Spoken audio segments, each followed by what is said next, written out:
Hello friends. मैं आप लोगों को इस वीडियो में इंग्लिश सब्जेक्ट के मॉडल क्वेश्चन पेपर दिखाने वाला हूं। ये प्रबोध का मॉडल क्वेश्चन पेपर है और ये जो मॉडल क्वेश्चन पेपर है ये 4 सेटों में है। जब आप चारों सेटों को पढ़ोगे तो आपको पासिंग नंबर से थोड़ा सा ज़्यादा नंबर आपको इंग्लिश सब्जेक्ट में आसानी से मिल जाएगा। मतलब हम ये कह सकते हैं कि ये जो मॉडल क्वेश्चन पेपर है ये आसानी से पास करने लायक नंबर दे ही देता है। तो चलो प्रश्नों को देख लेते हैं। तो पहला जो मॉडल प्रश्न पत्र है उसको देखते हैं। तो पहला मॉडल प्रश्न पत्र के जो पहला प्रश्न है उसको देख लेते हैं और इनमें से बहुत सारे प्रश्न जो है वो एग्जाम में भी आएगा। तो पहले हम अल्टरनेटिव देख लेते हैं। अल्टरनेटिव में देखो पहला प्रश्न क्या है, the boys looked like from the sky S. इसका मतलब क्या है, मतलब जो आसमान है वो हमें नहीं, इसका मतलब ये है कि आसमान से यहाँ पे बॉय का है मतलब लड़के है ना, आसमान से लड़के कैसे दिखाई देते हैं कह रहा है। तो फुटबॉल जैसा दिखाई देता है, प्लांट्स की तरह, पौधे की तरह, या एंड्स चींटी की तरह दिखाई देता है, या फिर स्मॉल स्पोर्ट्स मतलब छोटे धब्बे की तरह दिखाई देता है। तो उत्तर क्या लेना है, उत्तर आपको स्मॉल स्पोर्ट्स लेना है ना, छोटे धब्बे की तरह जो लड़के हैं वो आसमान से दिखाई देंगे, इसका उत्तर रहेगा। तो सी जो है इसका उत्तर रहेगा। दूसरा प्रश्न है, how many person were present in the house when आन जने विजिट जैक एंड जिल कह रहे हैं।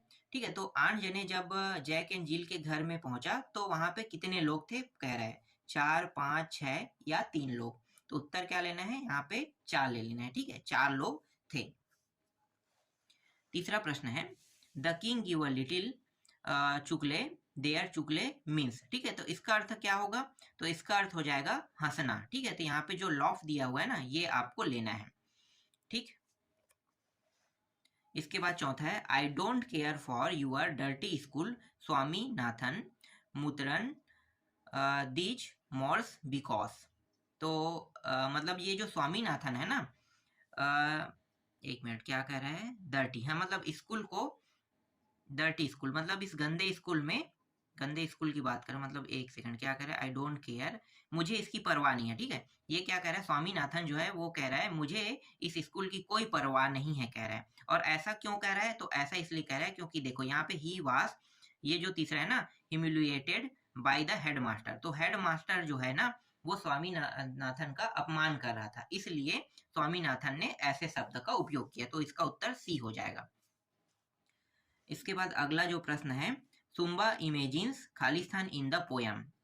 तो सुम्बा जो है वो क्या इमेजिन कर रहा था, मतलब इस कविता के बारे में क्या इमेजिन कर रहा था। तो यहाँ पे जो ड्रैगन है ना, डॉग्स दिया है, रेड्स दिया है, कैट्स दिया है, तो आपको यहाँ पे ड्रैगन लेना है, ड्रैगन के बारे में इमेजिन कर रहा था।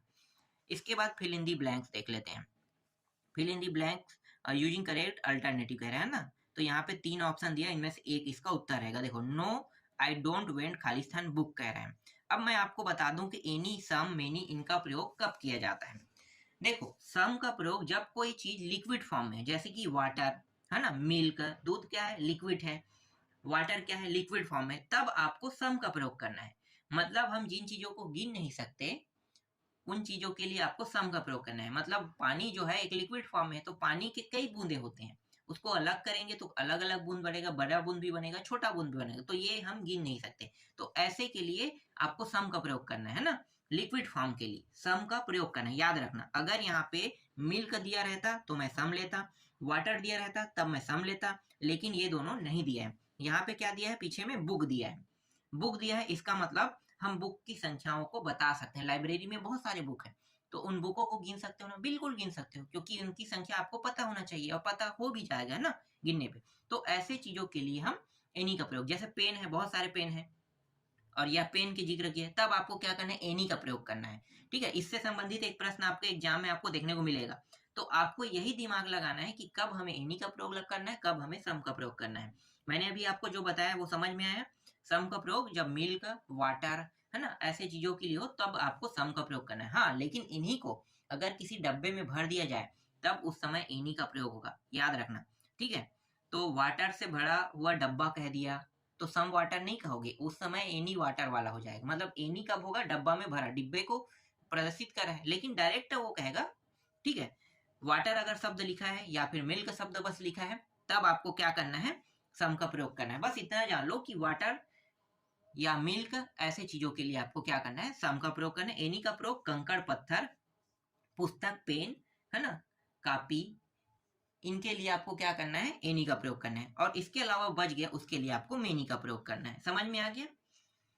चलो अगर नेक्स्ट प्रश्न देखो तो यहाँ पे क्या आएगा, पता चल गया ना, एनी आएगा।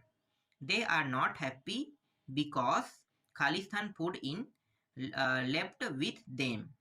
तो यहाँ पे उत्तर में क्या आएगा, देखो फ्यू दिया है, ए लिटिल दिया है और ए फ्यू दिया है। मैं आपको यहाँ पे बता देता हूँ, ए के साथ ए फ्यू लिया हुआ है ना, तो ये कब आएगा, जब एक चीज का ही उपयोग किया जाए, मतलब एक वस्तु को जब प्रदर्शित करेगा तब ए फ्यू आएगा।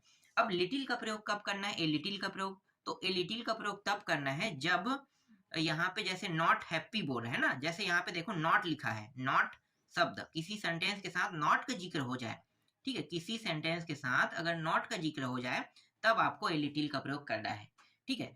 तो देखो ये कहना क्या चाह रहा है, ये खुश नहीं हूं कह रहा है, क्यों, क्योंकि इसे कम मात्रा में खाने को मिला है, मतलब भोजन मिला है कह रहा है, तो इसीलिए ए लिटिल आया है ना।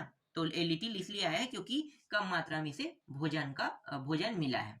समझ में आ गया? भाई कोई भी अनहैप्पी होगा अगर उसे खाना पूर्ण रूप से ना मिले, ठीक है, तो कोई भी अनहैप्पी हो सकता है, इसीलिए यहाँ पे ए लिटिल का उपयोग है। और इसके अलावा बाकी के लिए आपको फ्यू का उपयोग करना है। आगे देखो, I reach home Khalistan 6 PM every day कह रहे हैं। जब भी 6 PM, 8 PM, 10, 12, 1, 2 जो भी हो, पीएम का अगर जिक्र होता है ना, तो वहां पे आपको डायरेक्ट 8 लगा देना है, सोचना नहीं है क्या लगाना है, सीधा 8 लगा देना है, ठीक है। 6 PM ओ क्लॉक, 8 PM ओ क्लॉक, ऐसा अगर जिक्र होता है तो आपको सोचने की जरूरत है, सीधा क्या लगाना है, आपको 8 लगा देना है, 8 लगाना ही है, ठीक है। इसके बाद ये जो सीन्स है, ये मॉर्निंग अगर होता है ना, मॉर्निंग, यहाँ पे एवरीडे लिखा है ना, प्रत्येक दिन का है, लेकिन यहाँ पे ये 6 PM को हटा दिया जाए और यहाँ पे मॉर्निंग का जिक्र कर दिया, मतलब 6 PM को हटा दो तो साइंस आ जाएगा, समझ जाओ, ठीक है। 6 PM को हटा देंगे तो यहाँ पे क्या आ जाएगा, साइंस आ जाएगा, ठीक है। जैसे एवरी साइंस मॉर्निंग ऐसा बोलते हैं ना, तो एवरी साइंस मॉर्निंग, इस तरीके से।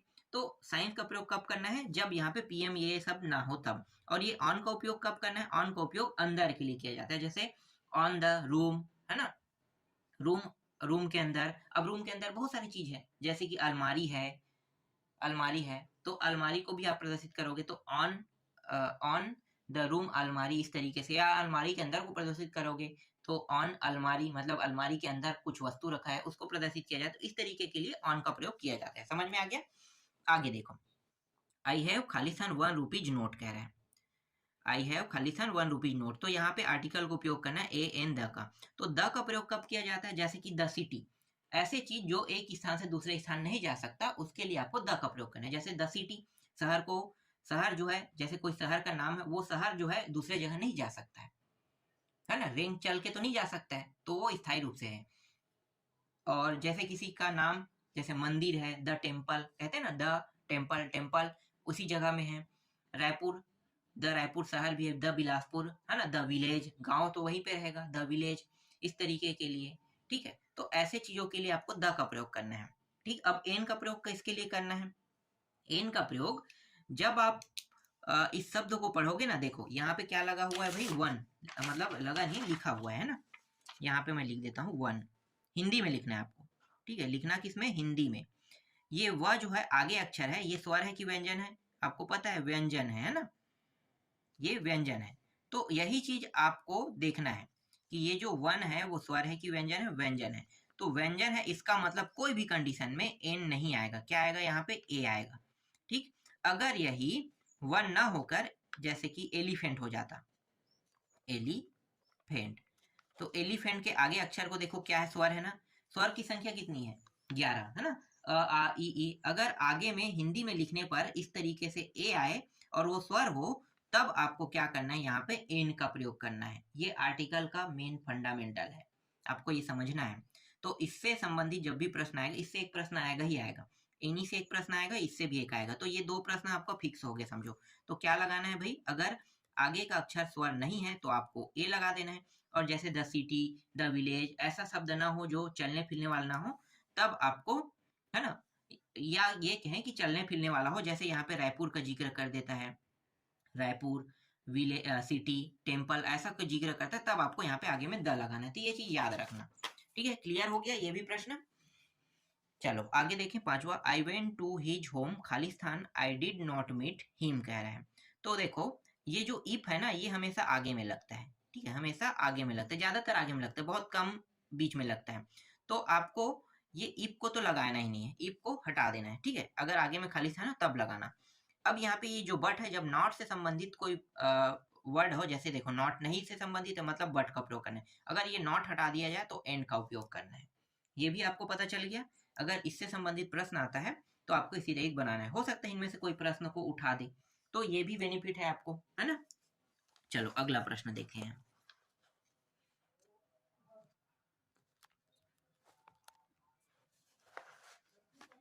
देखो ये सी जो है, ठीक है, ये मैच करना है, कॉलम मैच वाला है। तो ए और बी देखो, they had already boarded the flight. तो यहाँ पे उत्तर आपको लेना है, मतलब वो इंसान जो है वो फ्लाइट में बैठ चुका है अनाउंस करने से पहले। तो यहाँ पे देखो ऐसा शब्द लिखा है, when the announcement was made कह रहा है ना, अनाउंसमेंट वाज मेड मतलब अनाउंस करने से पहले वो आदमी फ्लाइट में बैठ चुका है। तो ये पहला और डी इसी तरीके से आपको बनाना है। ये प्रश्न सबसे सरल है, सबसे सरल, आपको 5 नंबर बहुत आसानी से इसमें मिल जाएगा। इसके बाद है when I reach the theatre कह रहे हैं। तो थिएटर में जब वो पहुंचा, तो यहाँ पे देखो सॉन्ग का जिक्र किया, मतलब I miss the first song. Theatre में जब वो पहुंचा तो पहला सॉन्ग उन्होंने मिस कर दिया कह रहा है, तो ये सी आ जाएगा। इसके बाद एस आई रीच्ड होम, वो घर पहुंच चुका था, मतलब ये कह रहा है मैं घर पहुंच चुका हूँ बारिश होने से पहले, तो इट स्टार्टेड रेनिंग आ जाएगा, है ना, बारिश होने से पहले पहुंच गया, तो ये तीसरा का ई आएगा।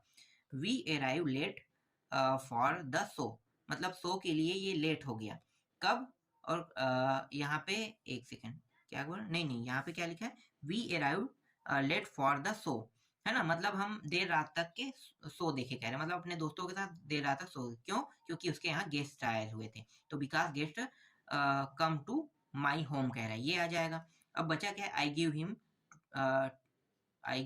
हिम द बुक कह रहा है, तो यहाँ पे बिकॉज ही नीड इट, ये आ जाएगा, ठीक है। तो आपको इस तरीके से सोच के क्या करना है, सही जोड़ी मिलाना है। क्लियर हो गया। चलो अब हम लोग देखने वाले हैं, यहाँ पे पैसेज देखने वाले हैं। देखो read the passage carefully and answer the question given below it. The Himalaya से संबंधित है, ये कई बार एग्जाम में आ भी चुका है, और जो एग्जाम में आया ना उन्हीं से संबंधित ही प्रश्न आपको ज्यादातर देखना है, क्योंकि उन्हीं से संबंधित प्रश्न आपको एग्जाम में देखने को मिलेगा। तो ये मुझे पूरा पढ़ने की जरूरत नहीं है, मैं आपको सीधा प्रश्नों को दिखा देता हूँ, ठीक है। यहाँ पे the Himalaya are in the, Himalaya जो है किस ओर स्थित है कह रहा है, तो हमारे भारत देश के किस ओर स्थित है भाई, उत्तर में, तो नॉर्थ ऑफ इंडिया, आपको क्या लेना है, नॉर्थ ऑफ इंडिया, है ना, उत्तर दिशा में हिमालय है, इसलिए नॉर्थ ऑफ इंडिया आ जाएगा। हम तो बहुत कुछ जानते हैं ना हिमालय पर्वत के बारे में, तो उसको पढ़ने की जरूरत नहीं है, बस आप जितना जानते हो वो ऐसे ही आप बता सकते हैं, पैसेज को पढ़ने की आवश्यकता नहीं, बहुत सारे उत्तर ऐसे ही बन जाते हैं। इसके बाद देखो the tops of the mountain are covered with, मतलब सबसे ऊंचा माउंटेन का वो किससे कवर है कह रहा है, तो यहाँ पे क्या लेना है भाई, स्नो से है कि आइस से है कि कोल्ड से, वाटर से, तो क्या लेना है भैया, स्नो से, बर्फ से कवर है। जितना आप ऊंचा चलते जाओगे उतना ज्यादा तापमान में गिरावट होगा, तापमान में गिरावट होगा इसका मतलब बर्फ बनने लगेगा। तो भाई हिमालय तो है 8,800 ऐसे कुछ मीटर की ऊंचाई है, तो जितना ऊपर जाओगे तो तापमान में गिरावट, मतलब स्नो से कवर होगा ही होगा, है ना।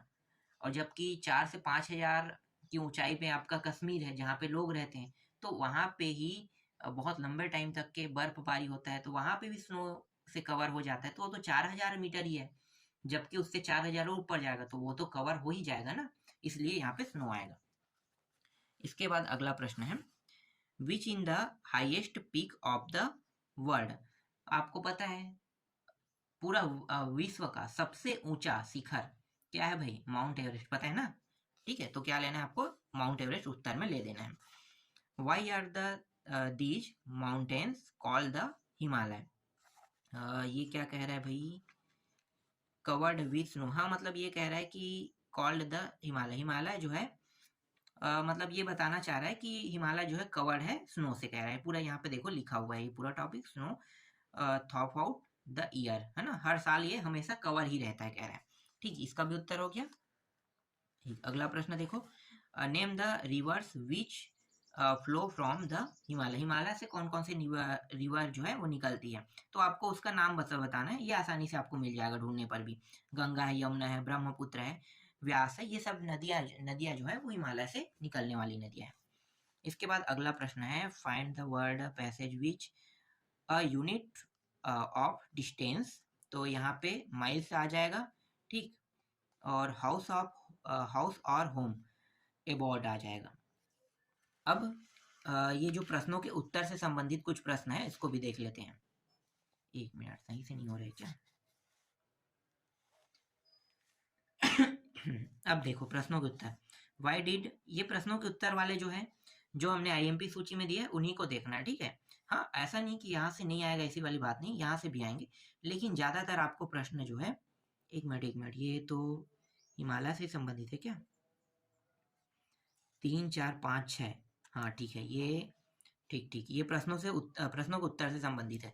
तो आप देख सकते हो, मैं इसे दिखा बस देता हूँ, ठीक है। जो हमने इंपॉर्टेंट आप लोगों को दिया है, उनको आप लोगों को देखना है, यहाँ से 1-2 प्रश्न जरूर आ सकते हैं। और ये जो है आंसर द फ्लोइंग क्वेश्चन, ये भी उसी से संबंधित है ना। तो देख सकते हो 2-2 अंक का है, 10 अंक का, मतलब 5 प्रश्न रहेगा और ये 10 अंक का रहेगा। तो ये 7वां, 8वां, 9वां और 10वां, ठीक। अब डुअल डायरेक्टेड देख लेते हैं, ये 11वां प्रश्न। और अब डुअल डायरेक्टेड देखो, तो डुअल डायरेक्टेड एनी 5 बनाना है, हर एक में एक एक नंबर रहेगा। तो पहला प्रश्न है, I do my work in time कह रहा है, चेंज इनटू इंट्रोगेटिव कह रहा है, इंट्रोगेटिव में चेंज करना है, मतलब प्रश्नवाचक बनाना है ना। इंट्रोगेटिव का मतलब क्या होता है? प्रश्न, एक अफर्मेटिव होता है, एक निगेटिव होता है, एक इंट्रोगेटिव होता है।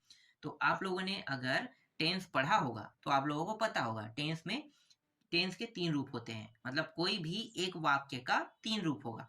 एक अफर्मेटिव होता है, एक निगेटिव होता है ना, निगेटिव मतलब नॉट लगाना, और एक होता है इंट्रोगेटिव जिसमें प्रश्नवाचक लगाना। तो इसे प्रश्नवाचक में बनाने के लिए कहा है।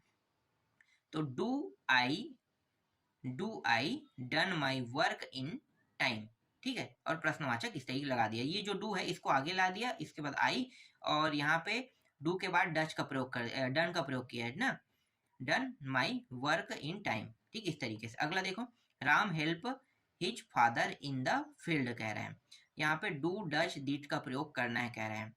तो यहाँ पे डज का प्रयोग होगा, Ram does help his father in the field. अगला है क्वेश्चन टेक, एक प्रश्न क्वेश्चन टेक से भी आ सकता है। तो क्वेश्चन टेक बहुत सरल होता है, यू विल वर्क हार्ड, उत्तर क्या लेना है? वॉन्ट यू, ठीक है, वॉन्ट यू, प्रश्नवाचक इस तरीके से बनाना है। अगला है, when I was a child I watch cartoons with my dad in the evening कह रहे हैं ना। इसमें fill in the blanks में would और to, use to, इसका प्रयोग करना है, तो यहाँ पे would का प्रयोग किया गया है। फिर 5वां प्रश्न है, she was talking on the phone, खाली स्थान I arrive, तो fill in the blanks while और when, तो यहाँ पे when का उपयोग करना है, ठीक है। इसके बाद 13वां प्रश्न देखो, 13वां है, right an essay on any one of the flowing topics कह रहे हैं, है ना। तो मतलब जो निबंध है, मतलब जो ऐसे है, इनमें से कौन सा आ सकता है? तो मैं आपको एक ही चीज सजेस्ट करूंगा, यहाँ पे हर साल ना साइंस से संबंधित प्रश्न आता है, तो आप साइंस से संबंधित प्रश्नों को अच्छे से रट लेना, ठीक है।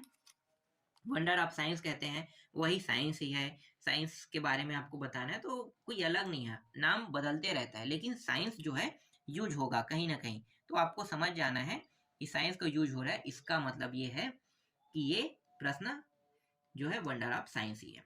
और एक और यहाँ पे देखने को मिलेगा, लेकिन वो यहाँ पे नहीं है, ठीक है। माई हॉबी हर साल वो भी आते रहते हैं, तो माई हॉबी का यहाँ पे नहीं दिया है। तो माई हॉबी में आप किसी खेल के बारे में लिख सकते हो, कि क्योंकि वो खेल जो है आपकी हॉबी होगा, तो माई हॉबी में आप इसको लिख सकते हो, ठीक। इसके बाद हम लोग देखने वाले हैं यहाँ पे अगला प्रश्न देखो, एक लेटर है ना, लेटर कुछ भी आ सकता है, मैं ये नहीं कहूंगा कि यही लेटर आएगा। लेटर में ध्वनि विस्तारक यंत्र से संबंधित आ सकता है, हो सकता है परमिशन पिकनिक में जाने के लिए भी आ सकता है, हो सकता है ब्रदर की शादी में, सिस्टर की शादी में जाने के लिए भी लेटर आ सकता है ना। तो लेटर कई तरीके के हो सकते हैं और इसके लिए आपको प्रिंसिपल से परमिशन वाला है तो आपको इसी तरीके से लिखना, to the principal government high secondary school, इस तरीके सब्जेक्ट भी डालना है सर, फिर ये पूरा टॉपिक आपको लिखना है, ठीक है, जैसे कि यहाँ पे लिखा हुआ है, ये आपके पास होगा, ठीक है, लेटर आपके पास होगा, इसलिए ज़्यादा कुछ यहाँ पे मैं नहीं बता रहा हूँ। अब यहाँ पे देखो, यहाँ पे दूसरा जो है अथवा में भी आपको देखने को मिलेगा, तो summer vacation with you, summer vacation में जाने के लिए अपने दोस्तों को लेटर लिखने के लिए कह रहा है, ठीक है, ये प्रिंसिपल की ओर से नहीं कह रहा, स्कूल में छुट्टी नहीं मांग रहा है, ये डायरेक्ट अपने दोस्तों को लेटर लिख रहा है। अगर शासकीय लेटर नहीं है वो, ठीक है, शासकीय लेटर नहीं है, तब आपको लेटर को सिंपल तरीके से ऐसे लिखने हैं, शासकीय वाले में इस तरीके से लिखा जाता है, ठीक है, जैसे टू द प्रिंसिपल वाले स्कूल से संबंधित हो तो प्रिंसिपल उस पर को लिखकर छुट्टी मांगा जाता है ना, ये है। और लेकिन जिसमें छुट्टी ना मांगा जाए, सीधा अपने दोस्तों को लेटर लिखा जाए, तो ऐसे लेटर जो है, देखो ये जैसे है, तो ऐसे लेटर को सीधा इस तरीके से लिखना है आपको। अब पैराग्राफ देख लेते हैं।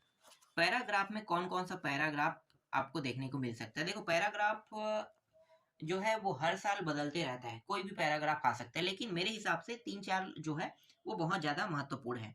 जैसे कि ये नया है, इन इलेक्शन कह रहा है, जो अभी अभी चुनाव हुआ है, तो ये आ सकता है, इसलिए इलेक्शन को जोड़ा गया है यहाँ पे, ठीक है, ये एक इम्पॉर्टेंट हो गया इलेक्शन से संबंधित पैराग्राफ। इसका उत्तर मैं आपको पूरा दिखा देता हूँ, ये रहा, ठीक है।